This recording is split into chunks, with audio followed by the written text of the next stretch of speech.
Jangan lupa like and subscribe ya guys. Selamat mendengarkan. Tanah terbuka yang bising menjadi jauh lebih tenang mengikuti kemunculan sosok berjubah darah. Ketika bau darah keluar, beberapa siswa yang kekuatannya masih rendah merasakan hawa dingin di sekujur tubuh mereka meskipun matahari menggantung tinggi di langit saat ini. Saya khawatir orang ini baru saja kembali dari menjalankan misinya. Aura berdarah ini bahkan lebih pekat daripada orang-orang dari wilayah sudut hitam. Alis wanita muda berpakaian merah menjadi vertikal. Muridnya menatap langsung sosok manusia berjubah darah itu sambil berbicara dengan lembut. Dia memang berhasil bergegas kembali, ya, wajah Baisan yang awalnya tersenyum menjadi sedikit lebih gelap dan lebih khusyuk ketika dia melihat sosok manusia berjubah darah muncul. Di akademi luar Akademi Jianan, yang paling dia takuti bukanlah penyihir kecil, yang menyebabkan ekspresi orang lain berubah ketika mereka mendengar namanya, juga bukan Sun Er, yang karakternya acuh tak acuh, tapi kekuatan, sangat bagus dan tak terduga. Sebaliknya, pria ini, yang tubuhnya dipenuhi aura berdarah. Selama 2 tahun ini, Baisan dan Wu Hao secara terbuka dan diam-diam telah bertukar pukulan lebih dari 10 kali.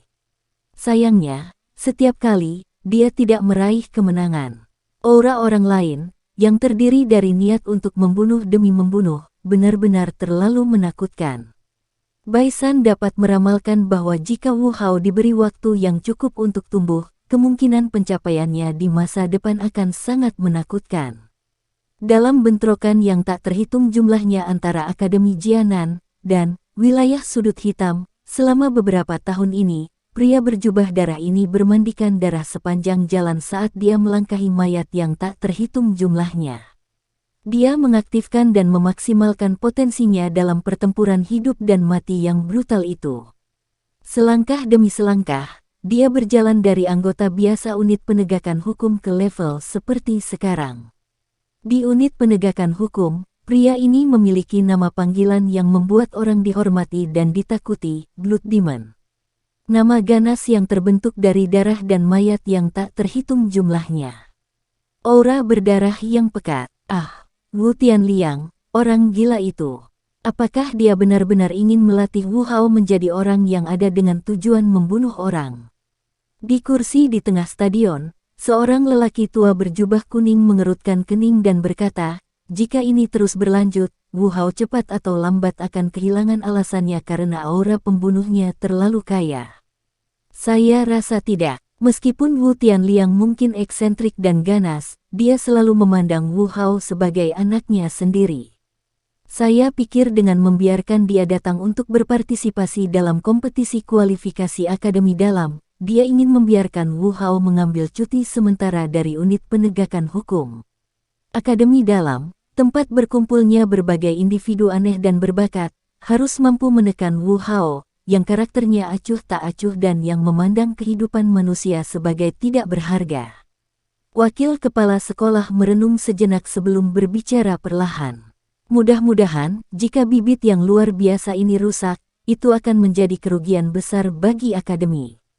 Orang tua itu menghela nafas lagi sebelum dia menjawab. Tepat sekali. Saat itu, bahkan kepala sekolah secara pribadi mengatakan bahwa jika Wu Hao diberikan 10 tahun dan alasannya dapat tetap tidak terkorosi oleh aura berdarah, kekuatannya mungkin akan mencapai tahap yang sangat kuat. Orang tua yang dipanggil Old Huo juga mengangguk sedikit saat dia berbicara. Sepertinya ada cukup banyak pesaing unggulan yang sangat menonjol dalam kompetisi kualifikasi tahun ini.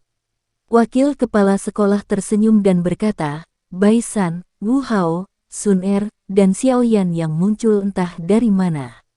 Melihat kekuatan yang ditunjukkan oleh beberapa orang ini, kekuatan tahun ini jauh lebih berkualitas. Petik 2. Kamu telah melupakan penyihir kecil dari keluargamu yang membuat orang sakit kepala. Berapa banyak orang di akademi luar ini yang tidak takut padanya? Orang tua di satu sisi memutar matanya dan berkata. Wakil kepala sekolah tertawa getir mendengar ini. Pandangannya dialihkan ke satu tempat di galeri tontonan.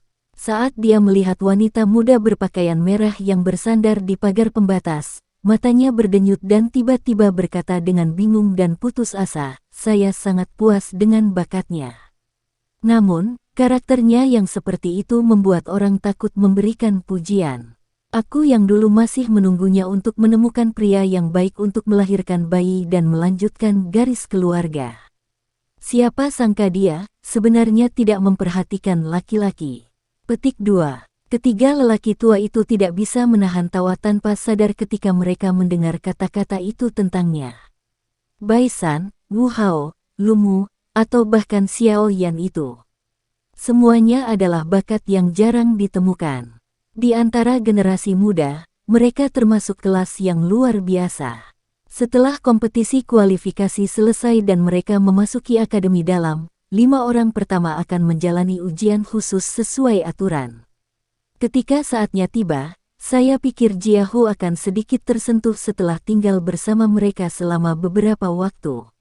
Orang tua di samping wakil kepala sekolah menghibur dengan senyuman. "Hu Jia, kemungkinan besar adalah nama wanita muda berpakaian merah itu." Bakat Bai San memang tidak buruk, tapi keterbukaannya sedikit lebih rendah. Wu Hao berdedikasi pada pertempuran dan pembunuhan. Selama tahun-tahun ini, aku tidak pernah melihatnya memiliki perasaan pada gadis manapun kecuali Sun Er. Adapun Lu Mu, orang yang dia suka bukanlah tipe gadis seperti Hu Jia. Kami bahkan tidak perlu repot-repot menyebutkan tentang Xiao Yan. Dengan gadis cantik dan luar biasa seperti Sun Er, akankah dia pergi dan mencintai orang lain? Wakil kepala sekolah menggelengkan kepalanya dan tersenyum pahit. Mendengar ini, ketiga lelaki tua itu hanya bisa menunjukkan ekspresi tak berdaya. Wakil kepala sekolah menghela nafas dan membuang masalah ini yang membuatnya pusing. Tatapannya sekali lagi terfokus pada kompetisi. Menyusul kemunculan Wu Hao yang mengenakan jubah darah di arena, juri menunggu sejenak sebelum meneriakkan slogan kompetisi dimulai. Teriakan hakim baru saja jatuh saat lawan Wu Hao buru-buru menarik lebih dari 10 langkah. Doki beredar dengan cepat ke seluruh tubuhnya, dan akhirnya membentuk jubah doki di permukaan tubuhnya. Dia mencengkeram senjatanya dengan erat di tangannya saat tatapannya menatap tajam ke arah Wu Hao, yang tetap di seberangnya. Dia bahkan tidak berkedip sekalipun. Para siswa di galeri tontonan di sekitar arena tidak mengeluarkan tawa mengejek ketika mereka melihat tindakannya ini. Selama beberapa tahun ini, nama dari Blood Demon Wu Hao tidak kalah terkenal dari penyihir kecil Hu Jia, atau Sun Er dalam akademi luar akademi Jianan. Dari sudut tertentu, Wu Hao bahkan mungkin jauh melampaui mereka berdua. Jubah darah bergerak sedikit. Ada sepasang murid yang dipenuhi dengan niat membunuh, seperti sekawanan serigala yang haus darah di padang rumput. Hanya sepasang mata ini, yang tidak mengandung emosi apapun, menyebabkan lawannya merasa kepalanya menjadi sedikit mati rasa sementara tangannya basah oleh keringat. "Apakah kamu tidak akan menyerah?" Suara serak perlahan terdengar dari bawah jubah darah. Mendengar ini, ekspresi dari kompetitor bernama Yan Cheng menjadi sedikit jelek. Dia mengertakkan gigi dan berkata dengan wajah yang kuat sambil merasa lemah di dalam, "Serang saja. Aku ingin melihat seberapa kuat sebenarnya Blood Demon." Petik 2. Dapat mengalahkan Wu Hao, tidak ada yang menyangka bahwa Yan Cheng hanya dapat bertahan 2 kali pertukaran sebelum pedang ditempatkan di lehernya. Sungguh kecepatan yang cepat saat Xiao Yan menyaksikan Wu Hao di arena memegang pedang berat berwarna darah sambil dengan tenang berdiri di belakang Yan Cheng. Beberapa keseriusan muncul di wajah Xiao Yan. Hal terbaik yang Wu Hao lakukan adalah kecepatan. Selain itu, ia juga berlatih teknik do kelincahan tingkat tinggi kelas Suan, Blood Shadow Flash. Dia telah meminjam efek unik dari teknik do agility ini untuk muncul di belakang Yan Cheng tanpa meninggalkan jejak sebelumnya. Apalagi kekuatannya juga sangat kuat. Ini terlihat jelas dari bagaimana dia mengangkat pedang besar yang berat itu dan mengayunkannya di tangannya seolah itu adalah sesuatu yang ringan. Sun Er, di sisinya dengan lembut mengungkapkan beberapa informasi mengenai Wu Hao. Dia juga sedikit khawatir Xiao Yan akan dirugikan, karena tidak memiliki informasi yang cukup jika dia akhirnya menghadapi Wu Hao. Kecepatan dan kekuatannya tidak lemah, bukankah itu mirip denganku? Xiaoyan mengangkat alisnya dan melirik pedang berat di tangan Wu Hao. Dia kemudian melirik penguasa suan berat di punggungnya. Keduanya adalah senjata tipe berat yang serupa. Jika mereka berdua bertarung, itu akan menjadi pertandingan kecepatan melawan kecepatan, kekuatan melawan kekuatan. Pertempuran mendebarkan yang akan membuat semua orang terdiam. Orang ini tampaknya menjadi lawan yang bahkan lebih tangguh dari Bai San. Saya harus lebih berhati-hati terhadap orang ini di masa depan. Petik 2. Sungguh layak menjadi Akademi Jianan. Orang-orang muda yang kuat muncul tanpa akhir dari tempat ini. Jika saya tidak menjalani latihan yang berat selama 2 tahun ini, akan sangat sulit untuk mengejar orang-orang abnormal ini. Xiaoyan berseru. Ketika dia berlatih di Kekaisaran Magia, selain Nanlan Yanran, yang telah meminjam bantuan dari sekte, dia jarang bertemu orang lain di antara generasi muda yang setara dengannya. Namun, dia baru tiba di Akademi Jianan beberapa hari yang lalu, ketika lawan yang sangat cocok dengannya sering muncul. Ini menyebabkan Xiaoyan tidak bisa membantu tetapi menghela nafas secara emosional. Tempat ini benar-benar tempat berkumpulnya para berbakat. Saat Wu Hao meletakkan pedang yang berat di leher lawannya di dalam arena, seorang hakim buru-buru meneriakkan kalimat agar kompetisi berakhir. Kompetisi kualifikasi dapat mentolerir cedera tetapi akademi tidak ingin melihat kematian. Oleh karena itu, ada aturan dalam kompetisi bahwa seseorang tidak dapat memberikan pukulan mematikan ketika pihak lain tidak memiliki kemampuan untuk melawan. Jika tidak, dia akan dihukum berat. Aturan ini adalah sesuatu yang mungkin dipatuhi orang lain tetapi bagi Wu Hao, yang terbiasa membunuh orang, itu hanyalah sesuatu yang sepintas. Oleh karena itu, hakim tersebut tidak berani menunda. Dia takut jika teriakannya terlambat sedetik, warna merah cerah lainnya akan ditambahkan ke pedang berat itu, yang sudah tercemar dengan darah segar yang tak terhitung jumlahnya.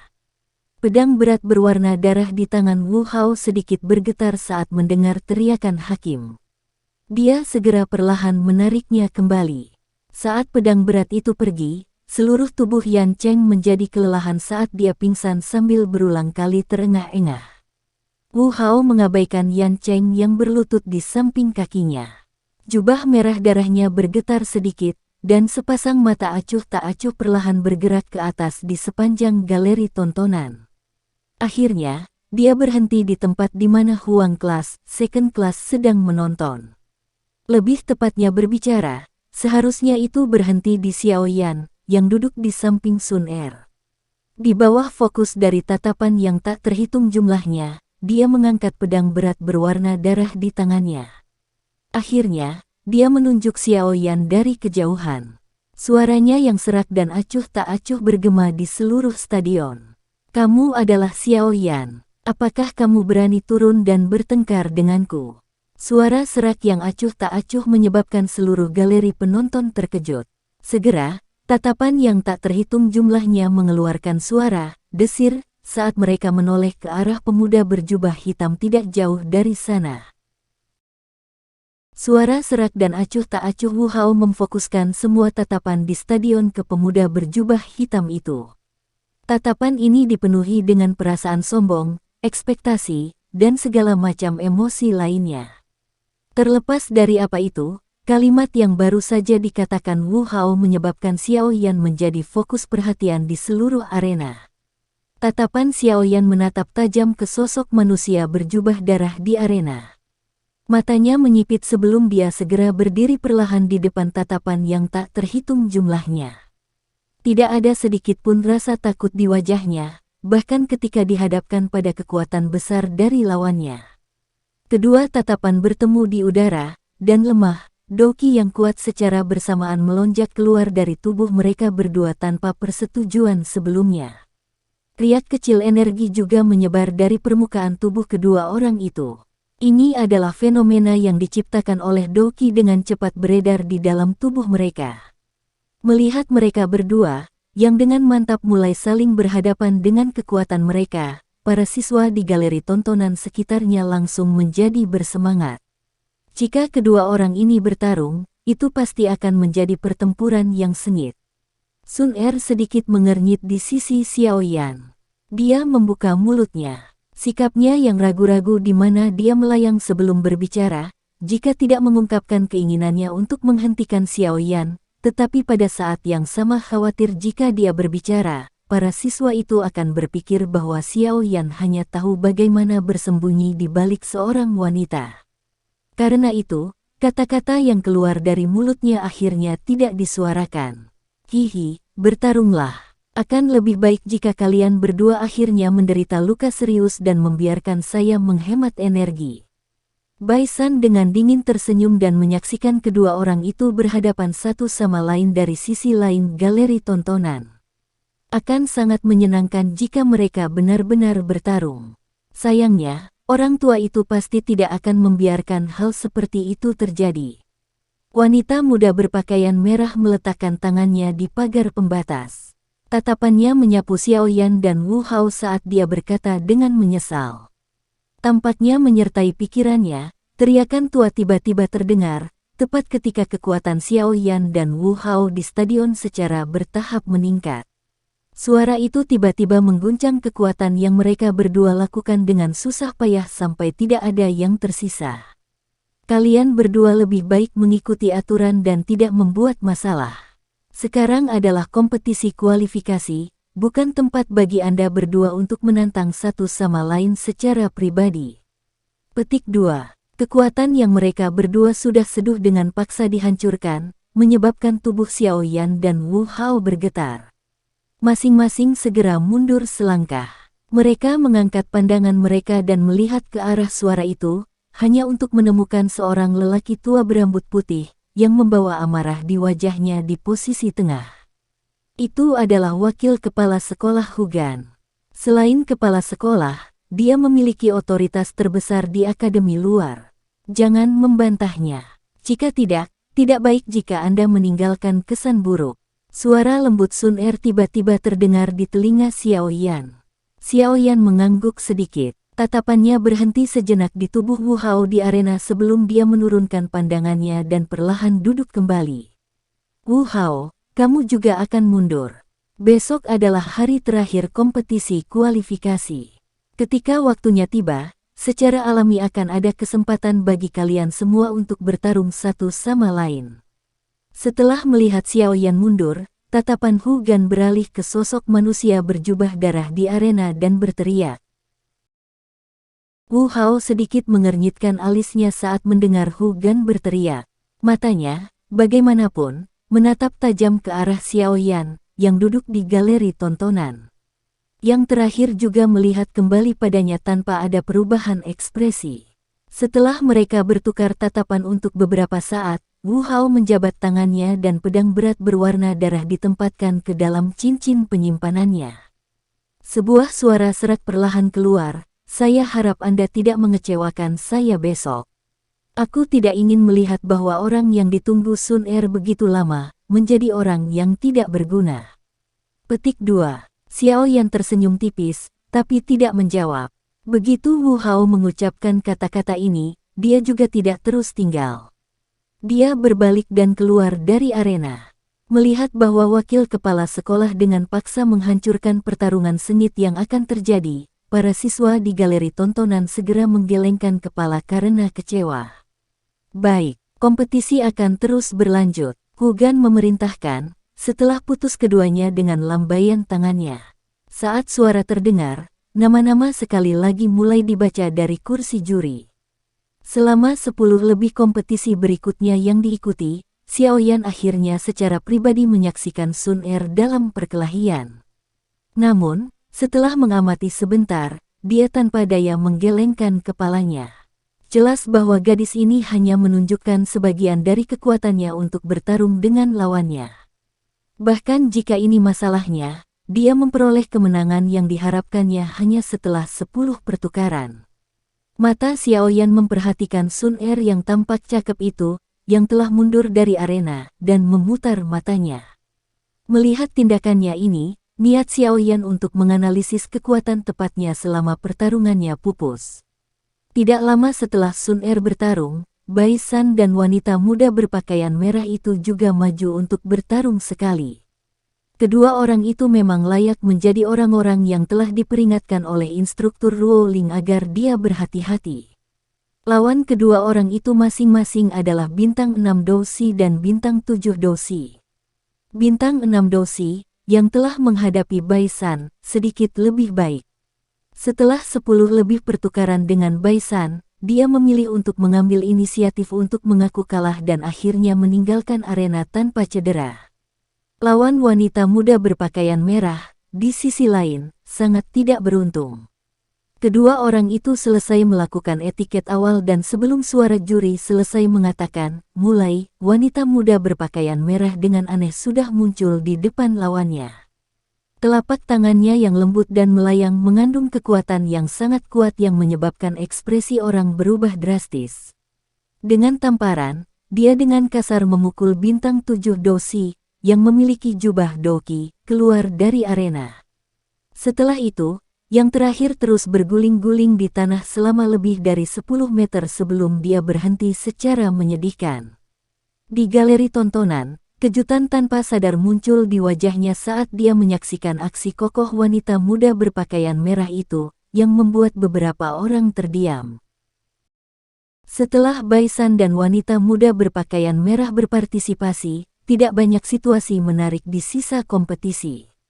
Oleh karena itu, setelah Xiaoyan, Sun Er mengamati beberapa ronde, mereka memilih untuk menjadi orang pertama yang keluar dari stadion yang bising.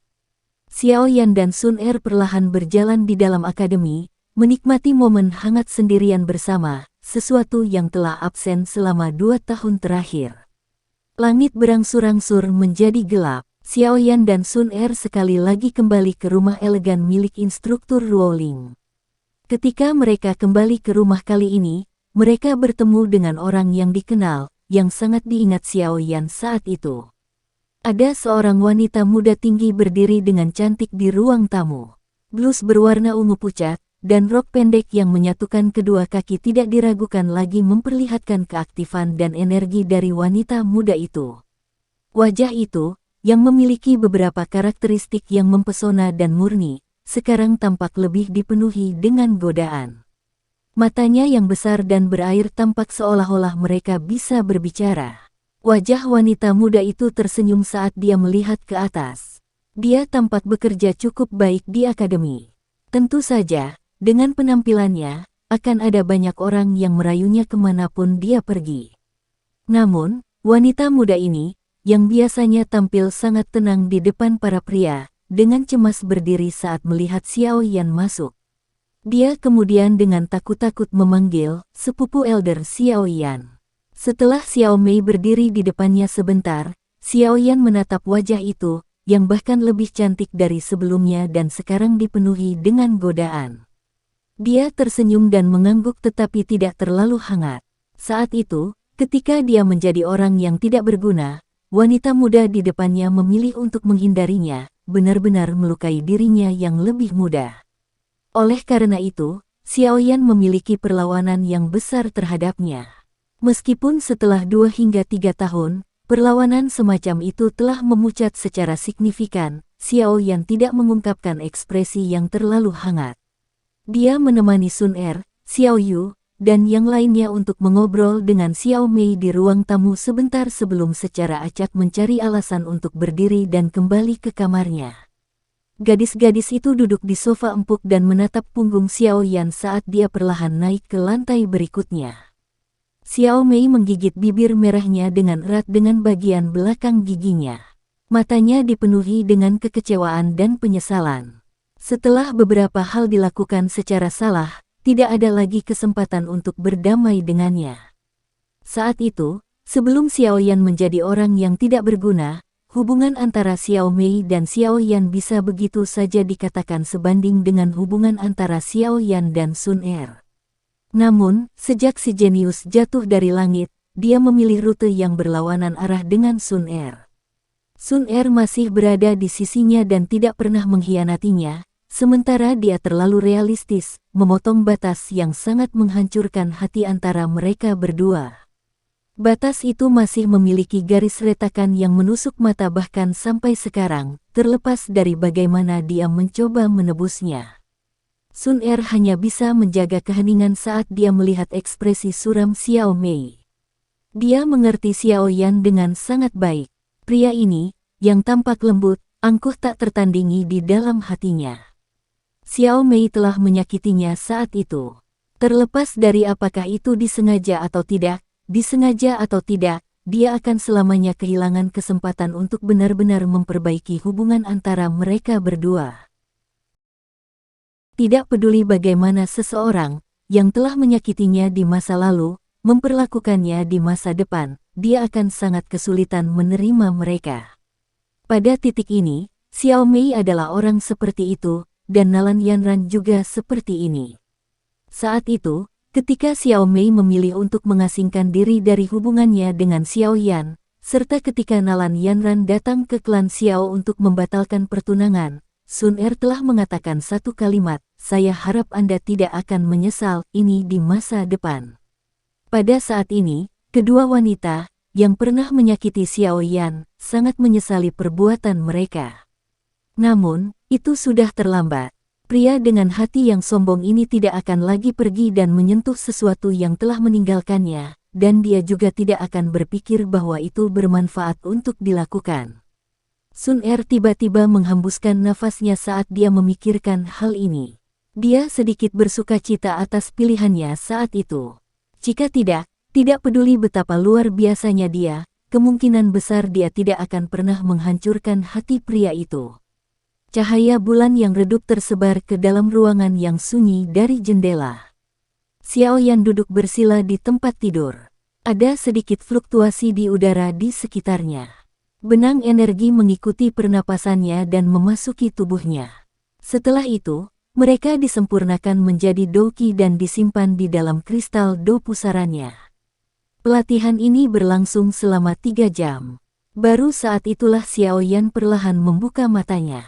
Gumpalan api berwarna hijau melintas melewati pupil matanya yang gelap. Itu dengan cepat menghilang. Ada peningkatan jumlah doki di do kristal. Menurut kecepatan ini, saya seharusnya bisa mencapai bintang 6 Dadosi jika saya diberi waktu 10 hari lagi. Xiao Yan mengepalkan tinjunya saat dia dengan lembut bergumam. "Ah, kekuatanku masih jauh dari cukup." Xiao Yan mengerutkan kening dan melambaikan tangannya. Sepotong batu giok kuno muncul di tangannya. Potongan batu giok itu seluruhnya berwarna hijau pucat. Ada titik cahaya yang perlahan berenang di dalamnya. Titik cahaya ini mewakili kehidupan ayah Xiao Yan, Xiao Zhan. Jika titik cahaya itu menyala, itu berarti hidupnya tidak dalam bahaya. Jika titik cahaya itu menghilang, saat itulah Xiao Zhan, termasuk rohnya, telah dihancurkan. Xiao Yan memegang potongan batu giok kuno. Dia merasa sedikit linglung dan sedih. Ketika dia masih muda, terlepas dari apakah dia jenius atau orang yang tidak berguna, ayahnya tidak pernah menunjukkan padanya penampilan yang tidak biasa. Pada saat ada mata berputar dan ejekan di seluruh klan, ayahnya masih terus memanjakannya. Setiap kali Xiao Yan, yang masih kecil, terluka, dia akan tersenyum, menepuk pundak anak kecil itu dan mengatakan kepadanya bahwa seorang pria harus kuat. Air mata dan perasaan putus asa tidak akan membuat siapapun menjadi orang yang kuat. Semua ini menyebabkan Xiao Yan, yang memiliki jiwa dewasa lain untuk menerimanya, menempatkan ayahnya pada posisi yang sangat penting di hatinya. "Ayah, aku akan menemukanmu." Xiao Yan memegangi batu giok itu dengan erat di kepalanya. Matanya perlahan menjadi jauh lebih dingin. Terlepas dari makhluk hebat macam apa yang menangkap ayahnya, dia akan membiarkan mereka membayar harganya di masa depan. Saat emosi berfluktuasi di dalam hatinya, gumpalan api berwarna hijau naik dari telapak tangannya. Kemunculan tiba-tiba api berwarna hijau menyebabkan Xiao Yan terkejut. Seketika, ekspresinya berubah drastis. Dengan pikiran, nyala api berwarna hijau dengan cepat menghilang. Xiao Yan buru-buru mengulurkan tangan, yang dia gunakan untuk memegang potongan batu giok.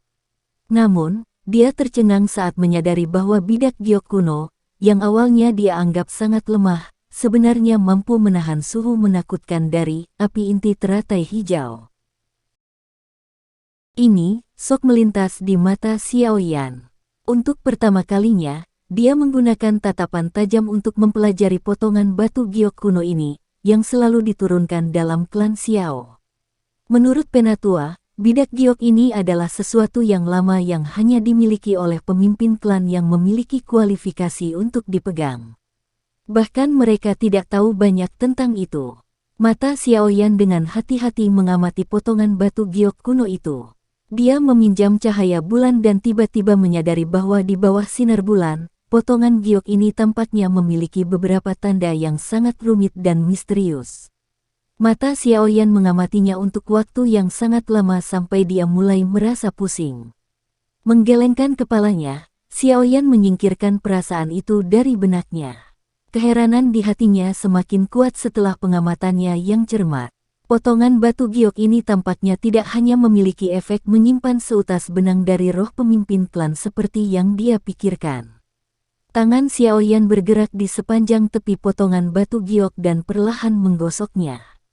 Sesaat kemudian, jarinya tiba-tiba menegang. Ketika dia menggosok ke atas dan ke bawah di sepanjang tepi atas potongan batu giok, dia menyadari bahwa tepi pada titik ini berbeda dari sisi lainnya. Sisi lain terbentuk secara alami tetapi tempat ini tampak seperti sepotong batu giok yang dibelah dengan paksa. Apa sebenarnya benda ini? Tampaknya saya hanya bisa bertanya dengan benar kepada beberapa tetua saat berikutnya saya kembali ke klan Xiao. Klan Xiao tampaknya memiliki beberapa hal yang kita, generasi muda, tidak ketahui. Keraguan muncul di hati Xiaoyan. Dia menatap potongan batu giok kuno ini untuk waktu yang lama, tetapi tidak menemukan apapun. Dia hanya bisa menggelengkan kepalanya tanpa daya saat dia dengan hati-hati mengembalikan potongan batu giok ke cincin penyimpanannya. Tidak lama setelah Xiaoyan menyimpan potongan batu giok itu, cincin hitam dan gelap di jarinya bergetar sedikit. Dengan segera, sosok ilusi Yao Lao perlahan-lahan menghilang. Saya tidak merasakan kehadiran api surgawi di Akademi Jianan ini. Yao Lao berkata agak tak berdaya saat dia keluar. Kabar buruk yang tiba-tiba menyebabkan ekspresi Xiaoyan segera berubah. Dia mengerutkan kening dan berbisik, apakah guru tidak mengatakan bahwa mungkin untuk mendapatkan berita tentang api jantung yang jatuh di sini di Akademi Jianan. Saat itu, saya benar-benar telah menemukan keberadaan api surgawi di wilayah ini milik Akademi Jianan. Sekarang, bagaimanapun, saya tidak memiliki perasaan seperti itu. Yao Lao tertawa getir. Jangan bilang padaku bahwa itu telah berakhir di tangan orang lain. Ekspresi Xiaoyan agak jelek. The Valen Heart Flame adalah faktor kunci untuk kekuatannya melambung. Saya tidak berpikir itu masalahnya. Meskipun saya tidak bisa merasakan kehadiran pasti dari Flame Heart Flame, daya tarik unik antara Heavenly Flames memungkinkan saya untuk menggunakan Bone Chilling Flame untuk secara samar merasakan bahwa masih ada sisa yang lemah dari Valen Heart Flame dalam radius beberapa ribu kilometer dari Akademi. Ribuan kilometer, sampai kapan kita akan menemukannya? Xiaoyan menarik sudut mulutnya. Saya pikir dengan orang-orang tua di Akademi Jianan, tidak mungkin mereka tidak menemukan keberadaan api hati yang jatuh. Aku terus merasa kalau Akademi dalam memiliki sedikit hubungan dengan ini, Yao Lao berbicara perlahan. Akademi batin. Xiaoyan terkejut. Ya, Akademi dalam adalah inti sebenarnya dari Akademi Jianan. Jika Anda dapat menyusupinya, saya pikir kita harus dapat memperoleh beberapa informasi tentang api jantung jatuh. Yao Lao terdiam beberapa saat sebelum dia menyarankan. Aku akan mencoba yang terbaik, Xiaoyan menghela nafas. Karena dia sudah tiba di Akademi Jianan, wajar jika dia tidak pergi dengan tangan kosong. Aku jarang muncul di masa depan. Ada orang kuat yang menyembunyikan dirinya di sekitar pacar kecil Anda. Tidak nyaman bagiku untuk muncul terlalu lama untuk menghindari ketahuan. Saat Yao Lao mengatakan ini, tubuhnya bergoyang dan memasuki cincin hitam. Xiaoyan mengerutkan alisnya sedikit saat melihat Yao Lao menghilang. Dia mengangkat kepalanya dan melihat bulan yang bersinar di luar jendela sambil bergumam, "Akademi dalam. Apakah tempat itu benar-benar memiliki Valen Heart Flame?" Petik 2. Saya harap itu tidak mengecewakan saya. Sekian dulu ya guys. Terima kasih sudah mendengarkan. Bye-bye.